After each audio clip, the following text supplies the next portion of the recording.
Hello students, welcome to science stairs.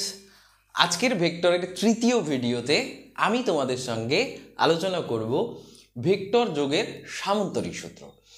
এর আগের ভিডিওতে ভেক্টর যোগের ত্রিভুজ সূত্র সম্বন্ধে আমি আলোচনা করে দিয়েছি। ত্রিভুজ সূত্রটাই কিন্তু সামন্তরিক সূত্রের বেসিক। সামন্তরিক সূত্র তোমাকে জানতে গেলে তোমাকে ত্রিভুজ সূত্র কিন্তু দেখে আসতে হবে, যদিও দুটোই ভেক্টরকে অ্যাড করার জন্য, অর্থাৎ ভেক্টরকে যোগ করার জন্য সূত্র। এখন দেখো, সামন্তরিক সূত্র এবং ত্রিভুজ সূত্র দুটো সূত্রতেই আমরা দুটি ভেক্টরের যোগ শিখছি। তাহলে আমাদেরকে একাধিক ভেক্টর যখন দুইয়ের বেশি যখন ভেক্টর বলবে, 3টে 4টে 5টা এন সংখ্যক ভেক্টর যখন বলে দেবে, তখন তাদেরকে আমরা কিভাবে যোগ করব। তাহলে তখন তাদেরকে যোগ করার জন্য আমরা নতুন আর একটা সূত্র ইউজ করব, যেটা হলো বহুভুজ সূত্র। আজকের আলোচনায় যদি সম্ভব হয় আমি সেটা আলোচনা করব, কিন্তু প্রথম থেকে আমি বলতে পারছি না, তার কারণ অনেকটা লেন্দি হয়ে গেলে তোমাদেরও দেখতে কষ্ট হবে। তো ঠিক আছে, প্রথমে আমি law of parallelogram of vector এডিশনের যে সামন্তরিক সূত্র সেটা সম্বন্ধে আলোচনা করি। চলো প্রথমে ভেক্টর, যে দুটি ভেক্টরকে আমরা যোগ করতে চাই তাদেরকে আমরা কি করব, জিওমেট্রিক্যালি রিপ্রেজেন্ট করব, অর্থাৎ জ্যামিতিকভাবে প্রকাশ করব। তো ভেক্টরকে জ্যামিতিকভাবে প্রকাশ করার জন্য প্রথমে আমরা রেখাংশ নিয়ে থাকি একটা, যে রেখাংশটি ভেক্টরের মানকে প্রকাশ করে থাকে। তাহলে এই যে রেখাংশটা আমরা নিয়েছি, ধরে নিই সেটি এ ভেক্টরের মানকে প্রকাশ করছে। তাহলে এ ভেক্টরের মান হচ্ছে এ। এখন আর এখানে একটা অ্যারো সিম্বল যেটা দিক প্রকাশ করে, তাহলে দিক দিলেই এটা কমপ্লিট ভেক্টর হয়ে গেল, এ ভেক্টর। আচ্ছা, আরেকটি ভেক্টর আমি নিয়ে নিলাম বি ভেক্টর, এটা হলো বি ভেক্টর। এখন এই দুটো ভেক্টর মনে করি এদের মধ্যবর্তী কোণ, তাহলে অ্যাঙ্গেল বিটুইন এ ভেক্টর, আচ্ছা এখানে স্মল নিয়েছিলাম, A vector and B vector is alpha. ধরে নিলাম এ ভেক্টর এবং বি ভেক্টরের মধ্যবর্তী কোণ আলফা ধরে নিলাম। এখানে ভেক্টর দুটোকে কিন্তু আমরা আলাদা আলাদাভাবে এঁকেছি। এটাই এ ভেক্টরের আদিবিন্দু, এটা বি ভেক্টরের আদিবিন্দু। এই আদিবিন্দু দুটোকে যদি আমরা এক জায়গায় নিয়ে আসি তাহলে ভেক্টরের মধ্যবর্তী কোণ পেয়ে যাব, তাই তো? আচ্ছা, তাহলে ধরে নিই ভেক্টর দুটো আলফা কোণ করে রয়েছে। সাপোজ এ ভেক্টর এদিকে আছে, বি ভেক্টর এদিকে আছে, তাহলে এদের মধ্যবর্তী কোণ এটা আলফা, তাই তো? তাহলে প্রথমে আমরা সামন্তরিক সূত্রকে ভালোভাবে বোঝার চেষ্টা করি। দেখো, বলছি দুটো ভেক্টরকে যোগ করতে হলে তাদেরকে প্রথমে কি করতে হবে, একটা সামন্তরিকের সন্নিহিত বাহু বরাবর বসাতে হবে। ধরে নিই একটা সামন্তরিকের এটা একটা বাহু, এটা আর একটা বাহু, ধরে নিলাম যে সামন্তরিকের এটা আর একটা বাহু। এখন এই যে বি ভেক্টর এবং এ ভেক্টরটি রয়েছে, ধরে নিই এ ভেক্টরটি এটা, তাহলে একে সামন্তরিকের এই বাহু বরাবর আমি বসালাম। তাহলে এটাই হলো এখন আমাদের এ ভেক্টর। এতদূর পর্যন্ত আমি এ ভেক্টরকে বুঝিয়েছি, তাহলে এটা হলো এ ভেক্টর। এবং এই যে বি ভেক্টরটা জ্যামিতিকভাবে আমরা প্রকাশ করেছি সেটা সামন্তরিকের আর একটা বাহু বরাবর আমি বসালাম, তাহলে ধরে নিই এটা বি ভেক্টর। ঠিক আছে, তাহলে দেখো এই যে একই বিন্দুর থেকে দুটো রে বেরিয়ে যদি একটা সামন্তরিক তৈরি করে থাকে, তাহলে এই দুটো বাহুকে সামন্তরিকের সন্নিহিত বাহু বলা হয়, সেটা তো আমরা আগেই জানি। এবং ভেক্টরদের মধ্যবর্তী কোণ আমরা কত ধরে নিয়েছিলাম, আলফা। তাহলে এই যে কোণটা হবে সেটা অবশ্যই আলফা হবে, তাহলে এই যে কোণটা হবে সেটা কত, আলফা কোণ। বুঝলাম? আচ্ছা, এবার সামন্তরিক সূত্র কি বলে, যে দুটি ভেক্টরকে যাদেরকে যোগ করতে হবে তাদেরকে সামন্তরিকের সন্নিহিত দুটো বাহু বরাবর যদি আমরা প্রকাশ করি জ্যামিতিকভাবে, তবে সেই সামন্তরিকের যে কর্ণ হবে, তা দেখো সামন্তরিকের দুটো বাহু পেয়ে গেলাম, মানে আর দুটো বাহু আমরা পেয়ে যাব, তার কারণ সামন্তরিকের সংজ্ঞা আমরা জানি। এখান থেকে কি করবো, এই বাহুর আমরা সমান্তরাল একটা অঙ্কন করে নেব, এখান থেকে আমরা একটা সমান্তরাল অঙ্কন করে নিলাম, এইখান থেকে আর একটা অঙ্কন করে নিলাম, এই তাহলে আমাদের সামন্তরিকটা কমপ্লিট হয়ে গেল। তাহলে এটা আমরা পেলাম একটা কমপ্লিট সামান্তরিক। তাহলে এই যে কমপ্লিট সামান্তরিকটা আমরা পেলাম, এবার আমরা কি করব, এই সামান্তরিকের যে কর্ণ হবে সেটি এ ভেক্টর এবং বি ভেক্টরের যোগফলকে প্রকাশ করে। তাহলে এটাই সূত্র। তাহলে এর একটা কর্ণ আমরা অঙ্কন করলাম এইভাবে। তাহলে এই যে কর্ণটা পাওয়া যাবে সেটা এ ভেক্টর এবং বি ভেক্টরের যোগফলকে প্রকাশ করে। এখন দেখো সামান্তরিকের ধর্ম অনুসারে এই যে বাহুটা, একে যদি আমরা ভেক্টর দ্বারা প্রকাশ করি এবং তার ডাইরেকশন ওদিকে হয়, তাহলে এখানেও ভেক্টরের ডাইরেকশনটা কোন দিকে হবে? এই দিকে হবে। এখানে ভেক্টরের ডাইরেকশনটা যদি এই সাইডে হয়, তাহলে এখানেও ডাইরেকশনটা ওদিকে হবে। এটা যদি এ ভেক্টর হয়ে থাকে তাহলে আমরা এটাকেও এ ভেক্টর বলতে পারবো, এটা যদি বি ভেক্টর হয়ে থাকে তাহলে এটাকেও আমরা বি ভেক্টর বলতে পারবো। এটা পারলাম। এখন এই যে সামান্তরিকটা, তার একটা নামকরণ আমরা করলাম। ধরো আমরা বললাম পি কিউ আর এস, এটা আমরা নামকরণ করলাম। ঠিক আছে? আচ্ছা,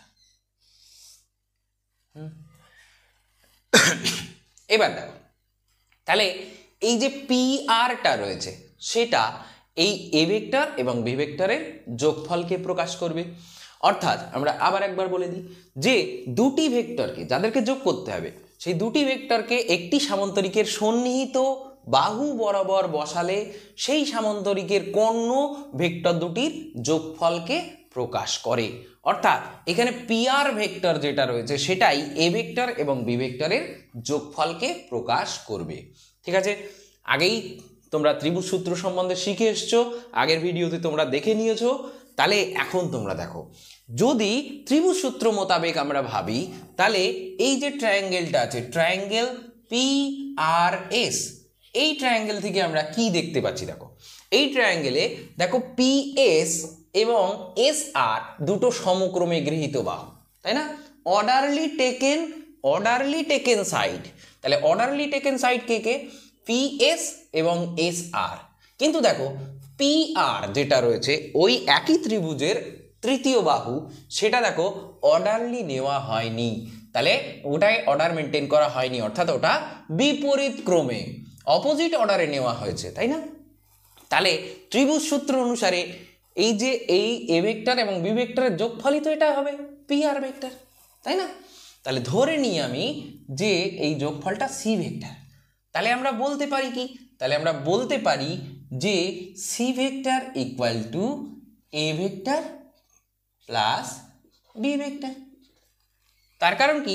এই যে ত্রিভুজ সূত্র অনুসারে পি এস এবং এস আর সমক্রমে গৃহীত দুটো বাহু, তাহলে ওদের যে যোগফল হবে সেটা বিপরীত ক্রমে গৃহীত তৃতীয় বাহুটাই প্রকাশ করবে, তাই তো? তাহলে বিপরীত ক্রমে গৃহীত তৃতীয় বাহুটা ধরে নিলাম সি ভেক্টর। তাহলে সি ভেক্টর ইকুয়াল টু আমরা বলতে পারি A vector plus B vector, তাই তো? আচ্ছা, সিমিলার ঘটনা তুমি এই ত্রিভুজটার থেকেও দেখতে পাবে। দেখো আরেকটা ত্রিভুজ ফর্ম হয়েছে পি কিউ আর। এখান থেকে তুমি যদি দেখো তাহলে একই জিনিসই তুমি দেখতে পাবে। দেখো P Q R Q R সমক্রমে গৃহীত, কিন্তু যদি আমরা পি আর কে দেখি তাহলে ওই ত্রিভুজের ক্ষেত্রে পি আর দেখো বিপরীত ক্রমে গৃহীত। তাহলে এখান থেকেও ত্রিভুজ সূত্রে অ্যাপ্লাই করলে আমরা পাবো বি ভেক্টর যোগ A vector equal to C vector, তাই তো? তাহলে বি ভেক্টর যোগ A vector equal to C vector. তাহলে ওখান থেকেও পাবো বি ভেক্টর যোগ A vector equal to C vector. ঠিক আছে? এবার দেখো ভেক্টর তো বিনিময় নিয়ম ফলো করে, অর্থাৎ এর সঙ্গে বি ভেক্টর যোগ করলে যা পাওয়া যাবে বির সঙ্গে এ ভেক্টর যোগ করলে তাই পাওয়া যাবে, কোনো সমস্যা নেই। আচ্ছা, তাহলে এইবার সামান্তরিক সূত্রের ডিটেলসটা আমরা দেখি। ত্রিভুজ সূত্রের মতো একদম একই জিনিস। ত্রিভুজ সূত্র যদি ভালো করে তোমরা জেনে থাকো তাহলে সামান্তরিক সূত্র অলরেডি তোমাদের বোঝা হয়ে গেছে। দেখো আমরা কি করলাম, পিএস বাহুটাকে একটু বিবর্ধিত করে নিলাম এইটা বোঝানোর জন্য। পিএস এর ডাইরেকশনটা কোন দিকে? এই দিক বরাবর। এবং আর থেকে আমরা একটা অভিলম্ব অঙ্কন করলাম। তাহলে আর থেকে আমরা কি করলাম, একটা অভিলম্ব অঙ্কন করলাম কিসের উপরে? পিএস এর বর্ধিত অংশের উপরে, যেটার আমরা নামকরণ করলাম টি। সাপোজ দিস ইজ টি। এখন দেখো তুমি যদি এই দিকের কথাটা ভুলে যাও, তুমি এই যে কিউ আর এবং পি কিউ বাহুটা রয়েছে এটার কথা তুমি যদি ভুলে যাও, তাহলে দেখো একদম ত্রিভুজ সূত্র তৈরি হয়ে গেছে না? তাই না? তাহলে দেখো এবার তুমি একটা জিনিস ভালো করে খেয়াল করো, এই যে এদিক বরাবর যে ভেক্টরটা রয়েছে সেটা কোন ভেক্টরের অভিমুখ? এ ভেক্টরের অভিমুখ। এদিক যেটা রয়েছে সেটা বি ভেক্টরের অভিমুখ। এদের অভিমুখের মধ্যবর্তী কোণ কত? আলফা ধরেছিলাম না আমরা, যে angle between A vector and B vector is alpha, তাহলে এটা হলো আলফা। এই কোণটা আমরা নিলাম না, তার কারণ আগের ভিডিও তোমরা নিশ্চয়ই দেখে এসছো যে এই কোণটা আমরা নিতে পারবো না, তার কারণ আমরা যখন কোণ নেবো তখন ভেক্টর দ্বয়ের অভিমুখের মধ্যবর্তী কোণটাকেই ব্যবহার করব। তাহলে ভেক্টর দ্বয়ের অভিমুখের মধ্যবর্তী কোণ আমরা ধরেছি আলফা, তাহলে এটা আমরা লিখতে পারি আলফা। এবার একদমই সেম ওয়ে যেমনটি ত্রিভুজ সূত্রে আমরা শিখেছিলাম, তাহলে আবারও তাই করি। ফ্রম, আমরা এখান থেকেই লিখতে শুরু করি, from triangle P, from triangle আমরা প্রথমে ছোট ট্রায়াঙ্গেলটা নিয়েই কাজ করি, ফ্রম ট্রায়াঙ্গেল এস আর টি, এটার থেকে আমরা কি লিখতে পারবো? লম্ব স্কোয়ার প্লাস ভূমি স্কোয়ার ইকুয়াল টু অতিভুজ স্কোয়ার। তাহলে এখান থেকে আমরা লিখতে পারবো এস আর স্কোয়ার অর্থাৎ অতিভুজ স্কোয়ার ইকুয়াল টু লম্ব স্কোয়ার অর্থাৎ আর টি স্কোয়ার প্লাস ভূমি স্কোয়ার অর্থাৎ এস টি স্কোয়ার। এই যে লম্ব স্কোয়ার প্লাস ভূমি স্কোয়ার ইকুয়াল টু অতিভুজ স্কোয়ার, তাই তো? আচ্ছা, এটা আমরা ইকুয়েশন 1 বলে মনে করে রাখলাম। আচ্ছা, নাও from triangle PRT, PRT triangle থেকে আমরা কি বলতে পারবো দেখি? লম্ব স্কোয়ার প্লাস ভূমি স্কোয়ার ইকুয়াল টু অতিভুজ স্কোয়ার। তাহলে সিমিলার ওয়েতে PR স্কোয়ার ইকুয়াল টু লম্ব স্কোয়ার অর্থাৎ RT স্কোয়ার প্লাস ভূমি স্কোয়ার অর্থাৎ PT স্কোয়ার, তাই তো? ঠিক আগের ভিডিও অনুসারে একই জিনিস তুমি এখানেও করতে পারবে। দেখো পিটি স্কোয়ার, পিটি মানে আমরা কি লিখতে পারি? দেখো পিটি দুটো সেগমেন্টে ভাগ রয়েছে না, পিটি মানে আমরা পিএস যোগ এসটি লিখতে পারি।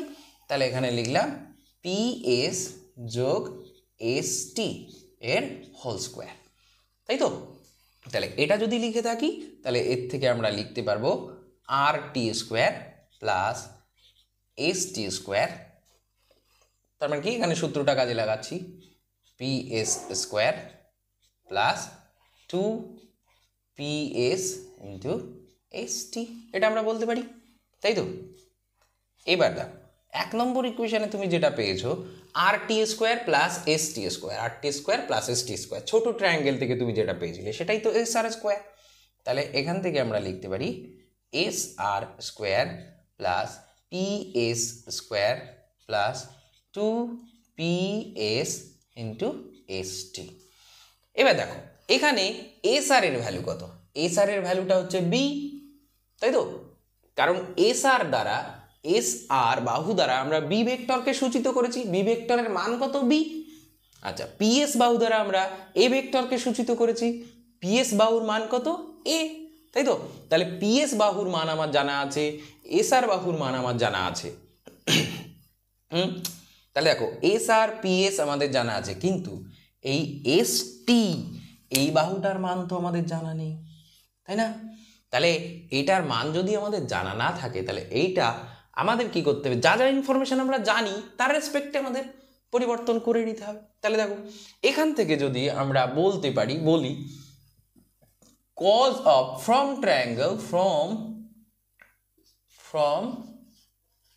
ট্রায়াঙ্গেল এস আর টি, এই ছোট্ট ত্রিভুজটার থেকে তুমি লিখতে পারো না যে কজ আলফা ইকুয়াল টু ভূমি বাই অতিভুজ অর্থাৎ S T by S R. এবার দেখো এই এস আর এর ভ্যালু তো তুমি জানো, আলফার ভ্যালু তো তুমি জানো, আলফার ভ্যালু জানলে কজ আলফার ভ্যালু জানতে পারবে। এস আর এর ভ্যালু যদি জানো তাহলে এখান থেকে তুমি সহজেই লিখতে পারবে যে S T equal to S R cos alpha. তাহলে তাই যদি লিখে থাকো তাহলে অতএব S T equal to S R এর জায়গায় তুমি কি বসাবে? বি বসাবে। তাহলে S R equal to B cos alpha, এটা তুমি লিখতে পারলে খুব সহজে। এবার দেখো তুমি সাইন আলফা কেন ইউজ করতে পারবে না? ধরো তুমি সাইন আলফা নিয়েছো ভুল করে, ধরে নাও তুমি ভুল করে সাইন আলফা ইউজ করে ফেলেছো, তাহলে ভুল করে সাইন আলফা যদি তুমি ইউজ করো তাহলে কি হবে? দেখো সাইন আলফা, তাহলে সাইন আলফা কি? লম্ব বাই অতিভুজ। তাহলে লম্ব কত আর টি, অতিভুজ কত লম্ব বাই অতিভুজ, অতিভুজ কত এস আর। তাহলে তুমি আর টি ইকুয়াল টু পেলে এস আর সাইন আলফা। খুব ভালো কথা, তাই তো? তোমার আর টি জানার তো কোনো প্রয়োজনই নেই, তুমি যা ক্যালকুলেশন করেছো সেই অনুসারে আর টি জানার এখানে কোনো প্রয়োজন নেই। তাহলে তুমি আর টি নিয়ে কি করবে? কোনো কাজ নেই। তাই তোমার ওটা সাইন আলফা না নিয়ে তুমি কোসাইন নিলে। তাহলে এখান থেকে আমি কি লিখতে পারবো দেখি? তাহলে এস আর স্কোয়ার, এইটাকে আমরা সাজিয়ে গুছিয়ে যদি এবার লেখার চেষ্টা করি, তাহলে এটাকে আমরা লিখতে পারি, দেখো P S square, P S স্কোয়ারটা আগে লিখলাম, এস আর স্কোয়ারটা একটু পরে লিখলাম। আচ্ছা, টু পি এস, এস টির জায়গায় আমরা কত লিখবো? তাহলে এস টির জায়গায় আমরা এটা লিখবো, তাই তো? তাহলে এস টি ইকুয়াল টু আমরা লিখবো বি কজ আলফা, তাই তো? তাহলে এস টির জায়গায় আমরা কি লিখবো? B cos alpha. বা প্রথমে আমরা এখানে এখনো মান বসাইনি বলে আমরা তার আগের লাইনটাকে ফলো করলাম, লিখলাম হচ্ছে এস আর কজ আলফা, কোনো সমস্যা নেই। আচ্ছা, ইকুয়াল টু কি লেখা যায়? এবার সবার মানগুলোকে বসিয়ে দিই। তাহলে পি আর স্কোয়ারের মান কত ছিল? পি আর স্কোয়ারের মান কত ছিল? দেখো পি আর ইকুয়াল টু তাহলে কত পাবো? P R equal to root করে দিলে পেয়ে যাবো। তাহলে root over of P R equal to আমরা কত ধরেছিলাম? P R equal to C ধরেছিলাম। তাহলে অর্থাৎ C equal to P S এর জায়গায় আমরা কি বসাবো? A square plus B square plus two A B cos alpha. তাহলে আমরা যোগফলের মান, এই যে সি ভেক্টরের মান কত? সি। তাহলে সি ইকুয়াল টু আমরা কত পেলাম? এটা পেলাম। তাহলে এটাই আমাদের কাছে এখন ইকুয়েশন 2। তাহলে এটাই আমাদের কাছে এখন ইকুয়েশন 2। আচ্ছা, তাহলে আমরা ইকুয়েশন 2 পেয়ে গেলাম। এবার আমরা কি করব? এবার আমরা পরপর বিভিন্ন যে কেসগুলো হতে পারে সেগুলো আমরা জেনে নেব। তাহলে দেখো 1 নম্বর case, case 1, when alpha is equal to 0 degree. তাহলে আলফা ইকুয়াল টু 0 ডিগ্রি হলে সি ইকুয়াল টু কত হবে? দেখো সি অর্থাৎ যোগফল ইকুয়াল টু কত হবে? তাহলে এই জায়গায় আমরা 0 বসাবো। তাহলে আমরা সি ইকুয়াল টু পাবো A square plus B square plus 2ab cos 0 degree, তাই তো? cos 0 ভ্যালু কত? 1, তাই তো? তাহলে যদি এখানে আমরা 1 বসিয়ে দিই তাহলে আমরা পেয়ে যাব A square plus B square plus 2ab, যেহেতু cos 0 degree is equal to 1, তাই তো? তাহলে অতএব সি ইকুয়াল টু আমরা এটা পেলাম। অতএব পরের লাইনে সি ইকুয়াল টু আমরা কি লিখতে পারবো? এ প্লাস বি, তাই তো? তাহলে সি ইকুয়াল টু আমরা পেয়ে গেলাম এ প্লাস বি। তার মানে যখন ভেক্টর দ্বয়ের মধ্যবর্তী কোণ 0 হবে, অর্থাৎ দুটো ভেক্টর একই ডাইরেকশনে কাজ করবে। যেমন বল, দুটো বল একটা বস্তুর উপরে একই দিকে যদি প্রয়োগ করা হয়, সমান্তরালভাবে হোক বা রৈখিকভাবে হোক, একই দিকে প্রয়োগ করা হয়, তখন সিম্পলি তাদের যে লব্ধি হবে সেই লব্ধিটা কি হবে? তাদের মানের যোগফলের সঙ্গে সমান হবে। আচ্ছা, 2 নম্বর কেস, যদি আলফা ইকুয়াল টু 180 ডিগ্রি হয়, তাহলে আলফা ইকুয়াল টু 180 ডিগ্রি হলে সি কত হবে? C equal to root over of A square plus B square plus 2ab into cos alpha. তাহলে কজ আলফার জায়গায় কজ 180 ডিগ্রি, কজ 180 ডিগ্রির মান কত? -1, যেহেতু cos 180 degree is equal to -1। তাহলে সেক্ষেত্রে এই ভ্যালুটা আমরা কত পাবো? অর্থাৎ সি ইকুয়াল টু আমরা পাবো a মাইনাস বি। তাহলে সেক্ষেত্রে কি হবে? সিম্পলি বিয়োগ হয়ে যাবে, তাই তো? যে ভেক্টরটা বড় সেটার থেকে ছোটটা আমরা বাদ দেবো, বা ছোটটার থেকে বড়টা বাদ দিলে আমরা মাইনাসে মান পাবো। যেহেতু আমরা রুট লিখেছি তাহলে মান তো প্লাস মাইনাসই আসে। আচ্ছা, তাহলে আমরা কেবলমাত্র মান নির্ণয় করছি বলে প্লাস বা মাইনাসের চিন্তা আমরা করলাম না। আচ্ছা, এখানে থার্ড কেস কি হতে পারে? আমরা স্পেশাল কেস বলছি। কেস তো অনেক হতে পারে, কোন 15 ডিগ্রি হতে পারে, 10 ডিগ্রি হতে পারে, 1 ডিগ্রি হতে পারে, 2 ডিগ্রি হতে পারে, এন সংখ্যক বিভিন্ন ধরনের কোণ হতে পারে, তাই না? কিন্তু আমরা কিছু স্পেশাল কেস সম্বন্ধে শুধু জানছি। হ্যাঁ, আলফা হয়ে 90 ডিগ্রি, তখন সি ইকুয়াল টু কী হবে? তখন সি ইকুয়াল টু হবে root over of A square plus B square plus 2ab cos 90 degree. cos 90 degree মানে কত? cos 90 ডিগ্রি মানে 0, যেহেতু ব্র্যাকেটে লিখে দিই cos 90 ডিগ্রি ইকুয়াল টু 0, তাহলে 0 যদি হয়ে যায় তাহলে সি ইকুয়াল টু পাওয়া যাবে root over of A square plus B square. তাহলে বর্গ করেই যোগ করলাম, তার রুট নিলাম, নিলেই সি পাওয়া গেল, তাই তো? তাহলে আমরা দেখতে পাচ্ছি যে ভেক্টর দ্বয়ের মধ্যবর্তী কোণ কত আছে, অর্থাৎ ভেক্টর দ্বয় কোন দিকে পরস্পরের সঙ্গে যাচ্ছে তার ভিত্তিতে তাদের মধ্যে কোণ ঠিক হয় এবং সেই কোণের ভিত্তিতে তাদের মধ্যে যোগফল ঠিক হয়, তাই না? তাই ভেক্টর সাধারণ নিয়মে যোগ করা যায় না, আগের ভিডিওতেই তোমরা ডিটেলসে ব্যাপারটা শুনেছো। তাহলে এটা গেল আমাদের ভেক্টর যোগের সামান্তরিক সূত্র। আশা করি সামান্তরিক সূত্র তোমাদের ক্লিয়ার হয়েছে। সামান্তরিক সূত্র আসলে একটা স্পেশাল কেস। সামান্তরিক সূত্র আসলে ত্রিভুজ সূত্র থেকেই, মানে ত্রিভুজ সূত্র ইউজ করেই আমরা পেয়ে গেলাম খুব সহজেই, তাই তো?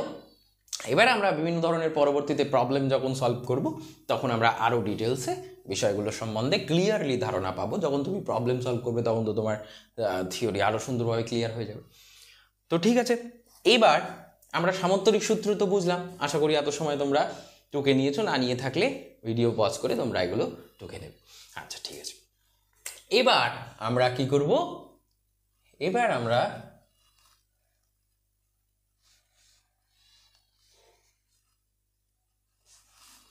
আমরা শিখব যে একাধিক ভেক্টরকে যখন আমরা, মানে সরি, দুইয়ের বেশি ভেক্টরকে যখন আমরা যোগ করবো। এত সময় তো পর্যন্ত আমরা দুটো ভেক্টরকে যোগ করা কিভাবে যায় সেটা আমরা শিখলাম, কিন্তু সবসময় দুটো ভেক্টরকেই আমার যোগ করতে হবে কেন? তার থেকে বেশি ভেক্টরকেও তো আমার যোগ করতে হতে পারে। সাপোজ তোমার কাছে এ ভেক্টর আছে, বি ভেক্টর আছে, আর একটি ভেক্টর রয়েছে ধরে নিই সি ভেক্টর, যাকে আমরা এইভাবে জ্যামিতিকভাবে প্রকাশ করলাম, এটা সি ভেক্টর। তোমার কাছে আরেকটা ভেক্টর রয়েছে ডি ভেক্টর। তোমার এই তিনটে ভেক্টরকে বা এই চারটে ভেক্টরকে যোগ করতে হবে। তাহলে চারটে ভেক্টরকে যোগ করলাম, তাহলে তোমাকে পেতে হবে এ ভেক্টর যোগ বি ভেক্টর যোগ সি ভেক্টর যোগ ডি ভেক্টর। এই ভেক্টরগুলোকে সব যোগ করতে হবে। ধরে নাও তুমি যোগ করে পেলে ই ভেক্টর। তাহলে এই যোগটা আমরা কিভাবে করব? দেখো, ত্রিভুজ সূত্রটাই বেশি।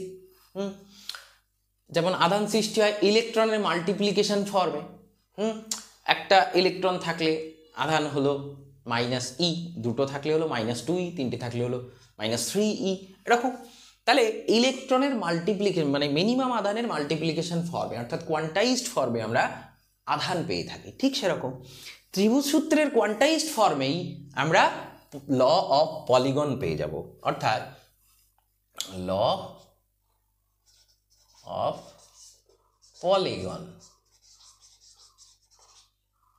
Of vector addition. তাহলে ভেক্টর এডিশনের আমরা বহুভুজ সূত্র শিখতে চাই। দেখো, একদম সিম্পল। তুমি একটা ভেক্টর নিলে এ ভেক্টর, তার সঙ্গে বি ভেক্টরকে যোগ করতে হবে, তাই তো? তাহলে একটা ত্রিভুজের দুটো বাহু বরাবর, সমক্রমে গৃহীত দুটো বাহু বরাবর তুমি এ আর বি কে লিখে দিলে, তাহলে বিপরীত ক্রমে গৃহীত যে তৃতীয় বাহুটা পাওয়া যাবে সেটা ওই দুটো যোগফলকে প্রকাশ করবে, অর্থাৎ এটা A vector plus B vector আমরা বলতে পারবো, তাই তো? এবার দেখো, এদিককার কথা তুমি ভুলে গিয়ে এর সঙ্গে তুমি এখানে একটা সি ভেক্টর দিয়ে দিলে।